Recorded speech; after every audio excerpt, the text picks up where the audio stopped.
Okay, welcome back to the Find Your 20 Coaching Insights Show.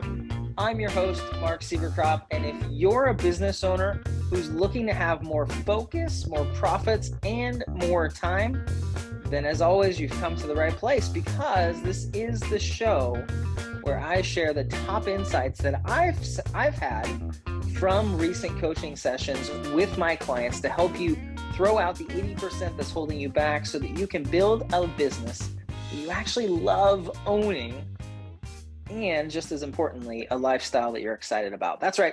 If your business was these 5 boxes, let's see. Yeah, there's 5. These 5 boxes, these are the boxes that I send my books in. I'm actually sending out a couple of these today. If your business was these 5 boxes, we would throw away 4 of them and we would focus on the one that's most important. But before we get started, I want to share with you this week's featured resource. And this week's featured resource is going to be the Hidden 20 Audio Mastermind. Now, I've shared this with you before in previous episodes, but I want to share it with you again because this past week, I've shared some really, really cool things in the Hidden 20 Audio Mastermind. Now, what is the Audio Mastermind? The Audio Mastermind is a daily subscription-based audio mastermind where every single day I pull out my phone, stick in my headphones, and I record something that's going on in my business, a lesson I learned from a coaching client, a conversation I had with a colleague, or something that I learned personally as I was reading a book or watching a video or going through a training. As a matter of fact, just this past week, let me take a look here. I want to look and see a few of the things that I've shared in the Hidden 20 Audio Mastermind. Let's see. I'm just going to read a few of these to you. And actually, one of them I'm going to talk about today in the podcast. But the other 3, and then I'm recording one today. I haven't recorded it yet. But the other 3 are exclusive. And a lot of times what happens is I'll share it with the Audio Mastermind first. And then in a week or 2, it may make it into this podcast, the Find Your 20 Coaching Insight Show. But just the last few, let's see. Titles of them. He who wants it less wins it more. Sometimes it is important to be liked. What role does a personal brand play in your business? Being the CEO of your business. No process, no business. How do you do that? It's not weird if you ask permission. That was a fun one to do. And just yesterday, I recorded one called Systems and Processes Create Assets. And that's what I'm going to talk about today in the podcast in short. But yesterday when I recorded it, I recorded about 15 minutes talking about that one thing, where I'm going to take about 2 or 3 minutes to share it with you today in the podcast. So if you want to hear what's going on in my mind every single day, the conversations I'm having, the things I'm learning, what I'm reading in books, what I'm learning through trainings, what I'm learning in my client conversations, what I'm doing in my actual business, then the Hidden 20 Audio Mastermind is the place to get it. And the best part is the investment is just 16 cents a day. It's $4.99 a month. You get access to every single weekday usually it's between about 8 and 15 minutes. I had one recently that went 20 minutes for a daily one. I've had one that's been like 5 minutes, but usually it's between about 8 and 15 minutes. So in a given week, you'll get an extra hour and a half of content just from the Audio Mastermind. So if you want to check that out, if you want to become a member of the Hidden 20 Audio Mastermind, you can learn more at findyour20.com/hidden20. That's hidden and then the number 20. You can learn all about it there. As a matter of fact, I have an amazing guarantee where it won't even cost you anything to check it out for an entire month. So that's the findyour20.com/hidden20. And of course, you can get all of my recommended resources by going to findyour20.com/my-best-resources. And with that, let's jump in to this week. I've got 3 tips for you. Like I said, one of them is from the Audio Mastermind this last week. The other 2 are brand new. The first one is I was having a conversation with a client of mine earlier this week, and she was telling me how she had made the conscious decision a few days ago to not attend something that she would typically attend for her business. And she made that conscious decision because she decided that she wanted to spend some time with her husband. And we talked about that. And we talked about the value of making those personal decisions. And one of the things I see often with my clients, and anytime this comes up, there's a specific way I respond to it.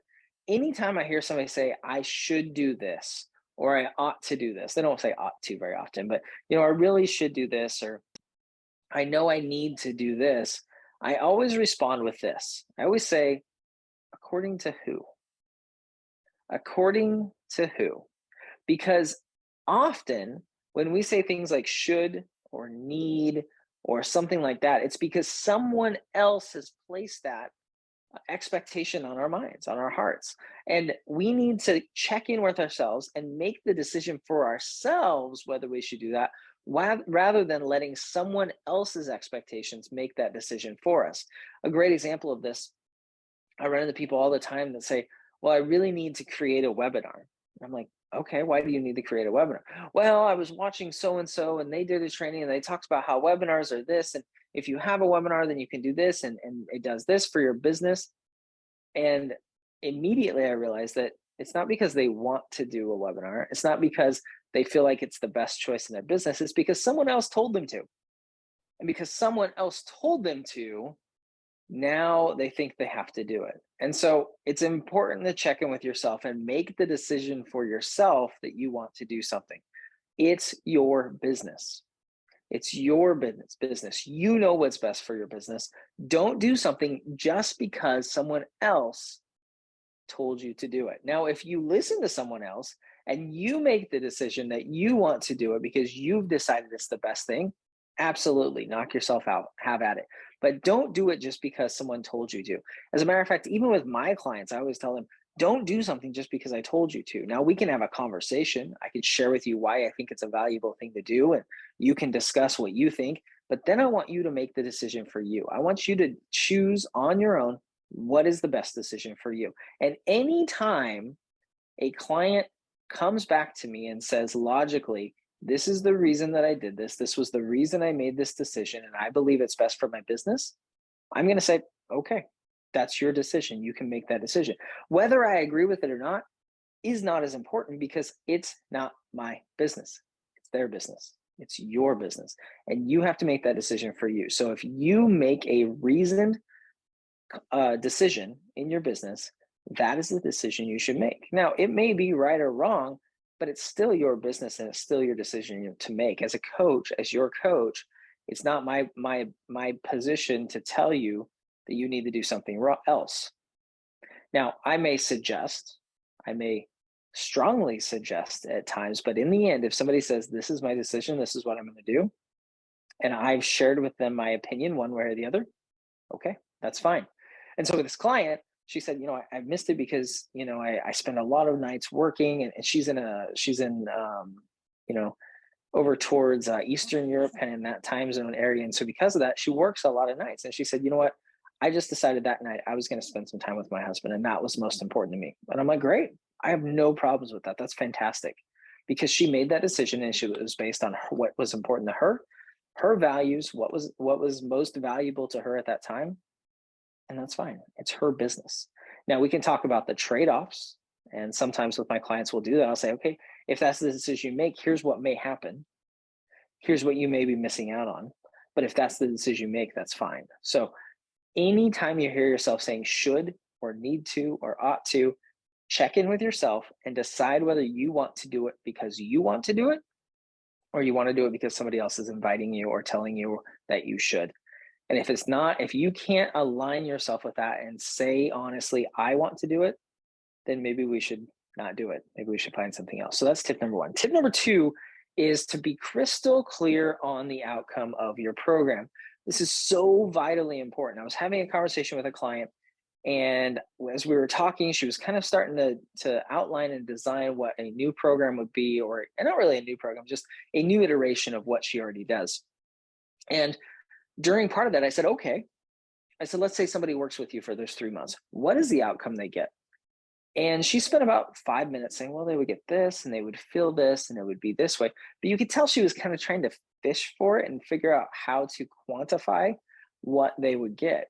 And I said, do you feel your wishy-washiness, and it wasn't really wishy-washy, but just the not being crystal clear on what it was. And she said, yeah, I feel that. And I said, if you aren't 100% confident in what your clients are going to get when they're done working with you after those 3 months, how are they going to be confident? Your client's confidence in your ability to help them will never exceed your confidence in your ability to help them. And this wasn't even something about confidence. It was just taking the time to be crystal clear and clarify what it was that they would get. And so we talked about that a little bit. And I said, okay, well, let's get really, really clear. And so I asked her some questions. We talked through it. I said, okay, well, what about this? I said, this is the things that came to my mind as you were sharing that. Does this come into play? And then I challenged her to take some time in the next few weeks to really hone in on what the outcome is. My friend and mentor and client, Marisa Murgatroyd, always says that your clients need to be able to photograph themselves crossing the finish line. It has to be that clear. So they have to be so clear up front on what they will get, how it's going to change their lives, what they're going to feel, that they could take a photograph of it, that they could say, that's the moment. I achieved what you said I was going to achieve. If they can't clarify and be clear that they achieved what you promised them, then they're not going to feel like they were successful. And on the flip side, when they're entering into that, they need you to be clear to overcome their concerns and their doubts and their hesitations. Your confidence, your certainty has to be such that it overcomes their uncertainty. And you do that by defining so clearly what it will look like when they complete your program that they can see it and feel it for themselves. They have to be able to see it and feel it for themselves. If they can't, you're going to lose sales. You're going to lose opportunities to work with somebody because they can't see it in a crystal clear manner. It's so important that you're crystal clear on what the outcome of your program is. And as you're doing that, you want to be able to help them to feel it. One of the things that I learned in the book Cashvertising is the idea of creating mental movies. Like, you want people to be able to mentally see in their minds what it will look like when they accomplish your program, when they complete the program. And so make sure that you're crystal clear on the outcome. If you're not crystal clear, if you can't every time somebody says, what will they have at the end of your program, be able to say they will have this, they will have this, and they will have this, then it's not clear enough. For an example, with my Find Your 20 virtual retreat, the outcome is that you will be crystal clear on your next steps in your business, and you will have a shorter, more focused to-do list by the time you finish that retreat. So when somebody finishes the retreat, they can sit down and say, am I crystal clear? Do I know exactly what my next steps are? Yes or no? Do I have a shorter to-do list? Is it more focused than it was when I started? Yes or no?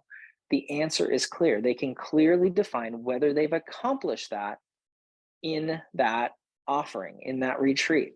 And that's what you need to get to. You need to get to the point where it's so clear that you can just immediately tell them this is what you're going to get. Incidentally, if you're interested in the Find Your 20 virtual retreat, it's coming up October 12th through the 14th. And you can actually attend all 3 days without paying a single cent. Just go to findyour20.com/retreat to learn more details. Would love to have you there. Like I said, by the end of it, you will be crystal clear on your next steps in your business, and you will have a shorter and more focused to-do list. That's my guarantee to you. Okay, the final thing I want to talk about today is the idea that processes and systems create assets. Our businesses, we often think of our businesses as assets, but a lot of times when we're solopreneurs, when we work from home, we don't really have an asset because we are our business. If we stop, there's no business. There's nothing. It just disappears. And I was talking to a client this week who's in a similar position. She has a professional services business. It relies on her professional license capabilities. And we talked about the importance of training staff, like hiring and training staff. She's always worked by herself. Hiring and training staff, like an onboarding person, a secretary, someone to help with forms and all of those types of things. And I said, the key with it is when you have those people in place, you've trained them and you've freed up your time. Now you have an asset. When you've created the processes and the systems for your business, for those people in your business, now you have an asset. I said, at this point, When you want to retire or if something happens to you, the business just disappears because you are the business. You are the one that does the work, and there's no systems or processes in place. I said, but if you can get this onboarding person, if you can get this secretary, if you can get this person that helps with all of the forms and the applications and everything that goes along with your business, if you can get those people in place, now you have an asset. Now you could approach somebody and say, hey, would you come work with me? Somebody that has the same professional designation as you. Would you like to come work with me? I've got the system set up, the onboarding set up. You have people to support you in the supporting roles. Then that's a very interesting and appealing opportunity for somebody because the system is in place. And now you can either continue owning the business and have somebody else working with you and doing some of that work so you don't have to work as much, either retire, semi-retire, or you can sell the business. You can sell the business to that person or to someone else because you can say, look, here's a system that works. So by creating processes and systems in your business, you create an asset. Your business becomes an asset that you can sell, that you can leverage, that you can hire others to work in it so that you don't have to. And that's the power of creating processes and systems. And one of the key things that I want to encourage you and suggest to you is that when we think about creating processes and systems, it can be overwhelming. And if we're not careful, it just gets overwhelming and we don't do anything because it's like, oh my goodness, we have to create so many processes. Like I have to create onboarding processes. I have to create email processes. I have to create processes for the tech. I have to create processes for sending emails. I have to create, all of these things. My challenge and my encouragement to you is to pick one process a week, just one. Maybe this week you say, I'm going to document the process of how I respond to a client when they ask for more, when they want, it could be as simple as when they ask for a copy of the recording of their call. It can be as simple as that. Document that process. And you can document it in a few different ways. You can document it by recording a video. You can write it down step by step if you're a detail-oriented person. I can tell you from me, video is easier because I'm not a step-by-step person. I can do the process. I have the processes. And incidentally, we all have processes in our business. They're just not documented. And if they're not documented, we don't have them.